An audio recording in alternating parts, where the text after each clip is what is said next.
Coucou les copains. Alors, petit retour sur notre road trip en Turquie. Nous avons fait une partie de la mer Égée, la côte égéenne, et ensuite nous avons fait la côte méditerranéenne sur 1000 km environ. Et après, là, nous sommes arrivés à Alexandrette, toujours sur la côte méditerranéenne, où les premiers... la première ville touchée par le séisme du 6 février 2023. Là, nous avons rencontré un monsieur qui est venu frapper à notre porte du camping-car, qui nous a parlé pendant 1h30, qui nous a expliqué différentes choses sur ce séisme. Et ce monsieur a perdu quand même 12 personnes de sa famille. Ensuite, nous sommes partis, nous sommes toujours restés à Alexandrette faire nos courses. Et là, nous avons rencontré un autre monsieur qui était chauffeur de bus, qui est venu vers nous et qui nous a demandé si notre voyage se passait bien. Là, franchement, ça nous a touchés parce que c'est nous qui devrions demander à ces gens-là si tout va bien, quoi. Voilà, c'est ça les Turcs, ils sont tellement accueillants, tellement gentils. Nous avons repris notre voyage 60 km plus bas, direction Antioche. Et là, franchement, c'est la désolation. La ville a été détruite à 80%. Antioche et Athée. Ouais, c'est terrible. Ça vous prend aux tripes quand vous voyez ça. Oui, il faut le voir pour le croire. Ouais. Et à Antioche, nous sommes repartis après, direction Pazarcik. Alors ça, entre ces deux villes, il y a 200 km.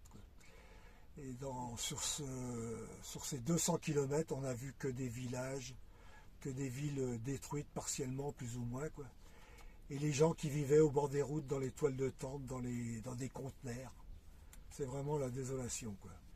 Il faut voyager pour se rendre compte de l'étendue du désastre.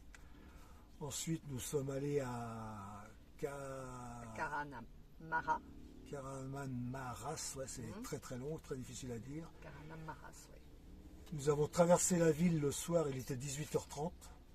La ville était bondée et partiellement détruite aussi, quoi. Et pourtant il y avait du monde. Et du coup nous avons décidé de ne pas rester dans la ville pour ne pas déranger, quoi. Il y avait un lac à 15 km, nous avons décidé de passer la nuit là-bas. Le lendemain matin, on a fait un tour dans ce parc qui est à côté du lac. Et en fait on s'est rendu compte que c'était que des réfugiés du séisme là, qui vivaient dans des villages de yourtes. Et en se promenant dans ce parc, on a rencontré une dame qui nous a offert des fruits. Encore incroyable, l'accueil des Turcs, la générosité. Ensuite, nous avons continué notre parcours et là, nous avons vu un camion, une semi-remorque aménagée en boulangerie. Et le boulanger nous a offert du pain. Encore incroyable. Et alors que nous continuions notre balade dans le parc, on est arrivé sur un chantier. Et là, le chef de chantier nous a interpellés. Il était en train de mettre en place 680... Mobil-Home. Ouais, Mobil-Home ou comment préfabriquer, pas préfabriquer, des conteneurs, quoi. Oui, 680 conteneurs sur cette parcelle-là seulement, quoi. Ouais. Et il nous a fait visiter ces logements de fortune, quoi, pour les gens, quoi. Et il nous disait que les gens ont pour voir des années à rester là-dedans. Ouais. Et cette personne nous a dit, et plusieurs personnes nous l'ont dit aussi avant, qu'il faut dire la vérité sur ce séisme, que la vérité, elle n'est pas de 50 000 morts, qui nous paraissait déjà énorme, mais eux, les Turcs, pensent que c'est plutôt 400 000 morts. C'est incroyable. Ouais. Ah oui, il faut voir. Une tragédie, quoi. Voilà, les gens nous interpellent. On avait peur de déranger, mais en fait, ils nous interpellent et ils nous disent, dites aux gens, aux Français, à tout le monde, quoi, que cette tragédie a touché, a fait tellement de morts, tellement de... Ouais. Voilà, qu'ajouter de plus. Ouais. On vous laisse regarder la vidéo, c'est tout. Allez, à plus tard. À plus tard. Alors, la nouvelle vidéo commence à Adana, vue sur la mosquée. Très jolie, hein, cette mosquée.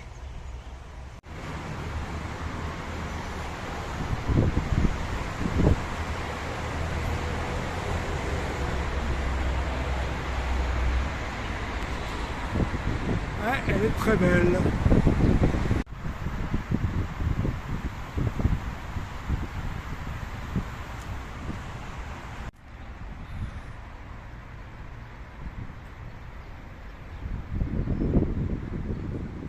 Elle est impressionnante. C'est vraiment splendide. L'intérieur est encore plus belle que celle qu'on avait vue de...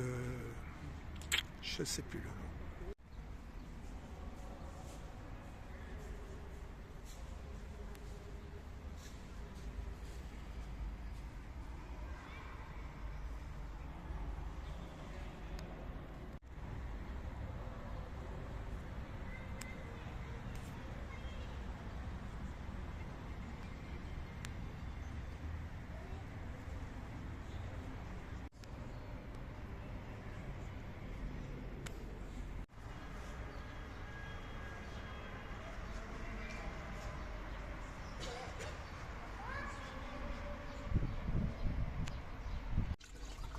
Eh ben dis donc, des bonnes pâtisseries turques.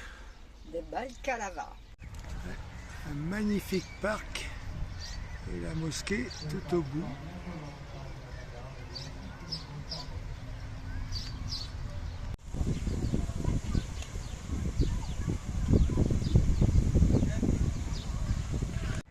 Et alors, petite vue nocturne de la mosquée.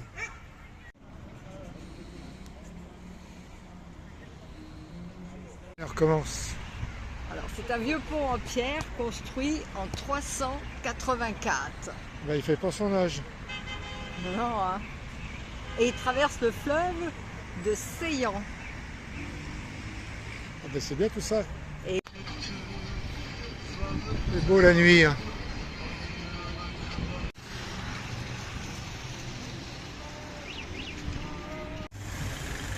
Allez.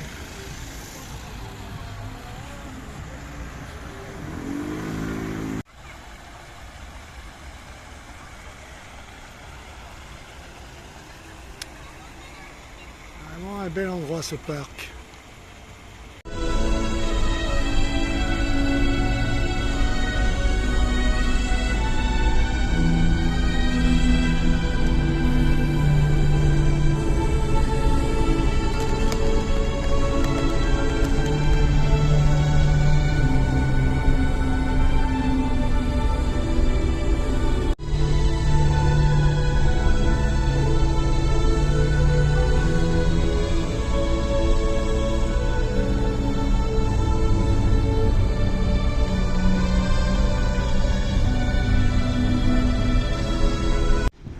On refait le plein de gasoil à 17,40 le litre, alors qu'il nous reste un quart de gasoil, mais comme il est pas cher, on fait le plein. Alors le plein est fait, ça nous a coûté combien? Alors, le litre était à 0,77 €. 0,77 le litre, c'est bien. Hein. On a mis 66 litres et on en a eu pour 51,16 €. Ça va nous faire dur quand on va revenir en France. On va rien comprendre. Vive la Turquie quand même. Alors nous sommes à Alexandrette. Alexandrette a subi des dégâts pendant le séisme de février. Ouais, et là on voit aussi que la terre a bougé au niveau de la terrasse de la mosquée. Là, toutes les dalles se sont soulevées. Là on voit que la terre a remonté carrément. Là, on peut voir que quelques bâtiments ont été détruits pendant le séisme. D'un côté, des bâtiments qui sont restés intacts. Au milieu, les bâtiments sont tombés là. Et là, les bâtiments qui sont quand même endommagés. Quoi. Dure réalité. Quoi. Et on va jusque sur le toit là-bas.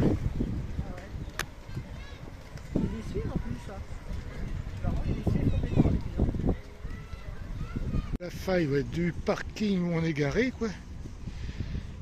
Et ça suit jusque là-bas quoi.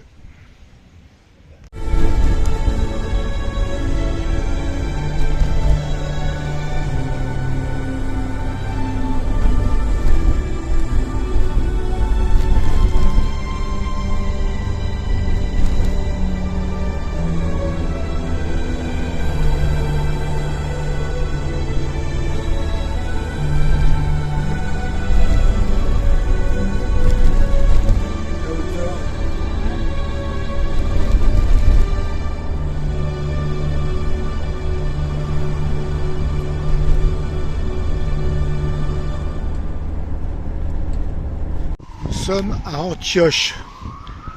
La ville a été durement secouée par le tremblement de terre. Ouais, elle a été durement touchée, cette ville.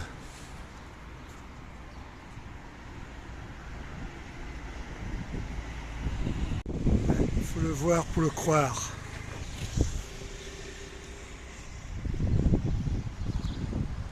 Et ces gens sont si accueillants, les Turcs. Pas de soucis, là ils sont dans la misère. Et dans tout ce malheur, les Turcs sont toujours aussi accueillants, ils sont heureux de nous voir, ils nous le témoignent, ils viennent nous voir, ils parlent avec nous.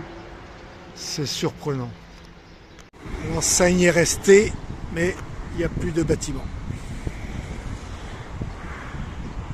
Ce qu'il en reste.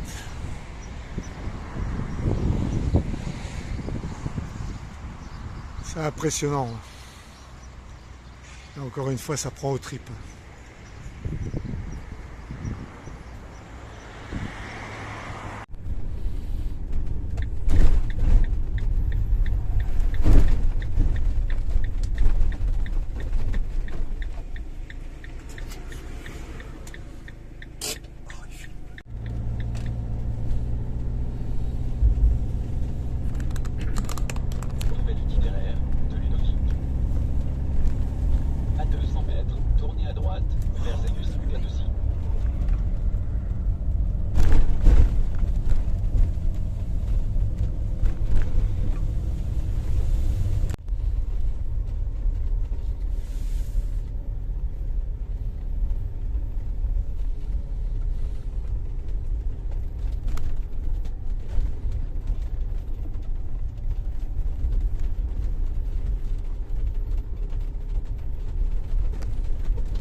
Ouais, encore une fois, c'est quand même la désolation, quoi. Désolé pour le vent, les copains, là. Alors, vous voyez le pont, là, il s'est soulevé carrément, ou c'est la chaussée qui s'est affaissée. On est obligé de emprunter l'autre côté, parce que ce côté-là est fissuré au milieu aussi.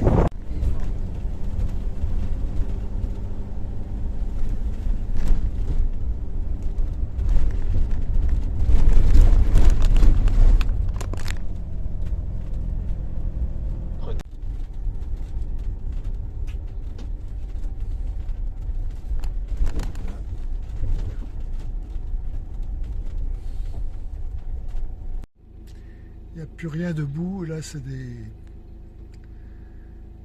pour les réfugiés, accueillir les gens, quoi.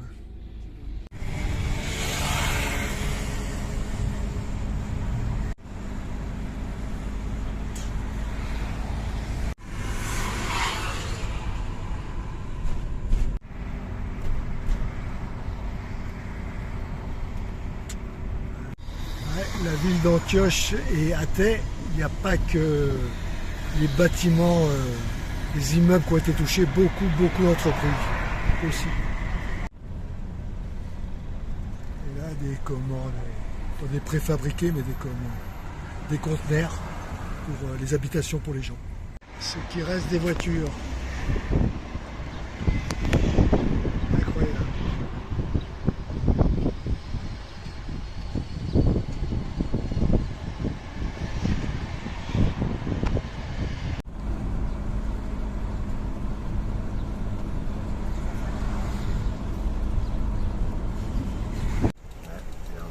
Des préfabriqués encore pour les gens.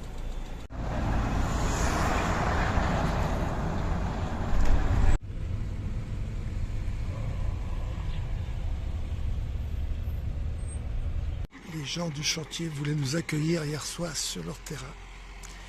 Ils travaillent juste à côté.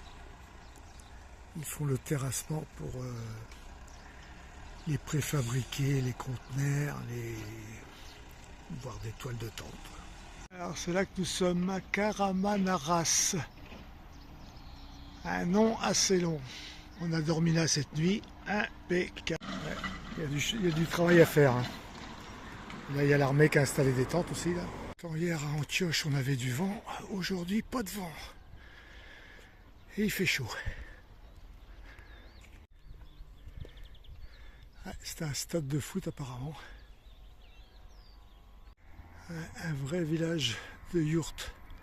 Il y en a partout.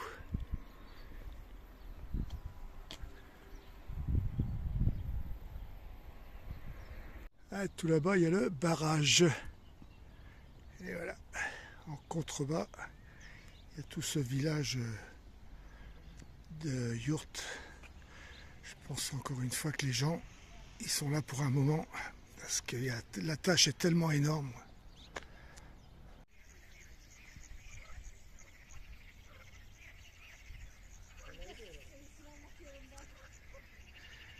Et ce très beau pont, mais il est fermé.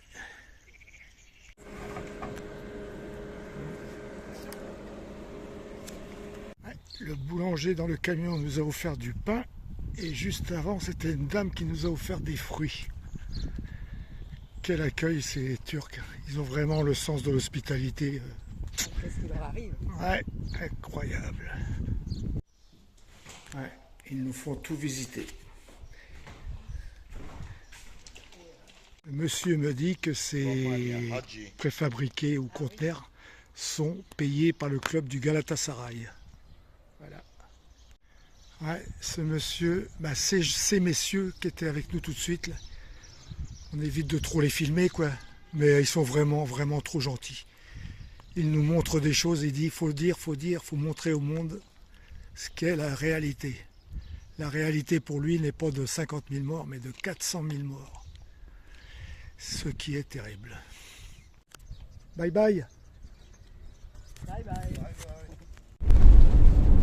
Alors les copains, on est direction la Cappadoce, direction Gorem, et il commence à pleuvoir. Bon. On continue.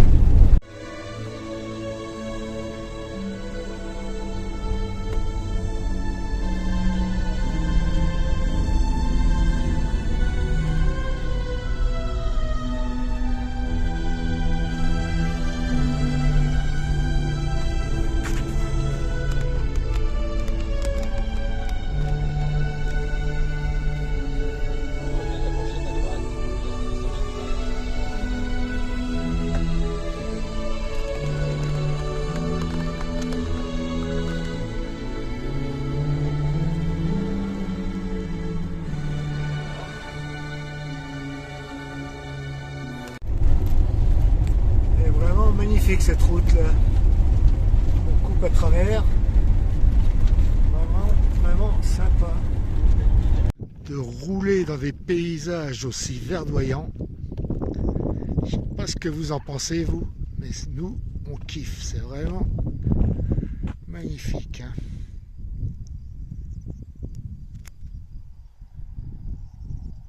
La route est vraiment... on en prend plein les yeux, quoi. La route est un peu difficile, mais c'est pas grave, on prend le temps. Regardez-moi ces couleurs un peu. C'est vraiment avec le soleil là. Bon, la température a un peu baissé quand même. On a pris de l'altitude. On n'est pas sur l'autoroute, hein. C'est vraiment de la petite route, mais bon, c'est vraiment plaisant à faire, tranquillou, faut pas s'énerver. Il y a des paysages somptueux, on adore. Bon, les fois, on ne sait plus si c'est un chemin ou la route, mais ça le fait. Et l'aventure continue. Ça va mon copilote? Ça va très bien. Il n'y a pas de problème? Il faut qu'on n'arrête pas trop tard ce soir quand même. Pour trouver un spot parce que ce sont des routes comme ça la nuit. Mais éviter quand même avec tous les trous qu'il y a. C'est plaisant la journée mais il faut éviter la nuit. On ne peut pas dire qu'on croise beaucoup de monde. Hein. On est peinard. La route est à nous.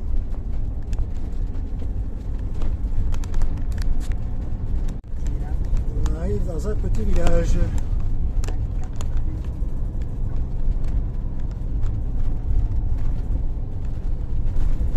Les gens nous regardent un peu bizarrement. Je pense qu'ils ne sont pas trop habitués à voir des touristes par là. Voilà, voilà. Nous, on va partout. Alors c'est rigolo, tout de suite, on n'a pas filmé, dommage. Il y avait tous les anciens du village qui étaient assis. Il nous a indiqué toute sa direction à prendre à gauche, le bras tendu. C'était vraiment, vraiment rigolo. Ils sont vraiment sympas. Oh.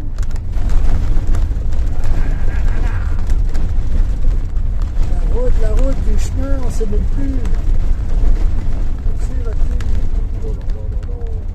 Allez, c'est reparti, à bout de goudron. On dirait qu'il va pleuvoir. Et bien, même il y a l'orage qui commence à gronder. Jolie cette route.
La roulotte qui est garée, on va passer une bonne nuit j'espère, il n'y a pas de souci.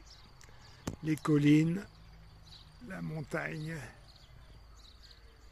enneigée juste au fond là-bas. Et là, le lac. Impeccable. Alors nous sommes toujours à côté du lac, dans le petit village à côté. Et là, il y a une cigogne. Encore un bel endroit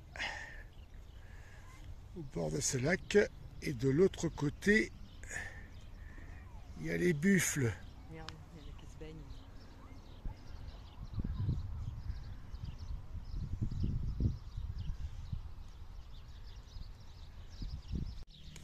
Ici, ouais, c'est plein de petites fermes. Alors on essaye de trouver notre chemin pour faire ce tour du lac. Si c'est possible. Ouais, je crois qu'il faut traverser le petit village pour aller au lac. C'est ce que nous a dit un monsieur, mais on n'avait pas trop bien compris. Voilà, voilà. Une autre vision de la Turquie à la campagne. Petite randonnée bien sympa à travers les champs. Ils sont bien dans l'eau là, ils se rafraîchissent. Tranquille.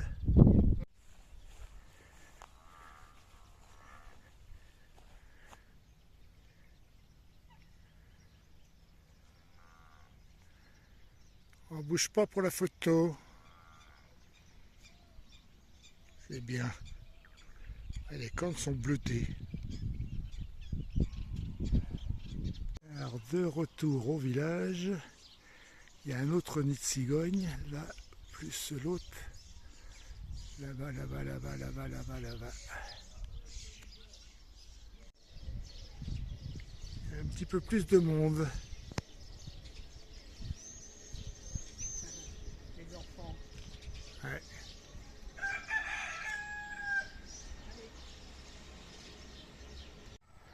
Alors nous sommes le mercredi 7 juin Et là, il y a vraiment beaucoup d'enfants dans le parc. Ils sont même arrivés très tôt ce matin. Et le barbecue pour ce midi. En Turquie, ils aiment ça. Comme ailleurs sûrement, mais bon.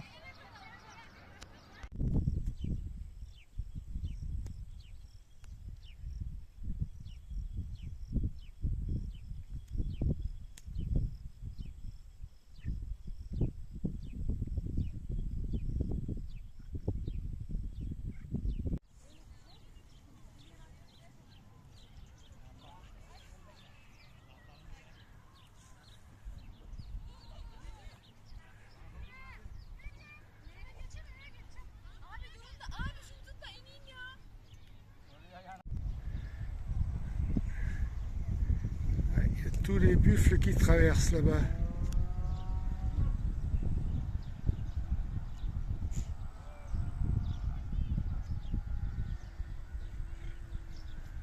Bon bah les copains, c'est la fin de la vidéo. Nous sommes arrivés à un petit village proche de Gorem, à 20 km environ. Ce sera la suite pour la prochaine vidéo à suivre.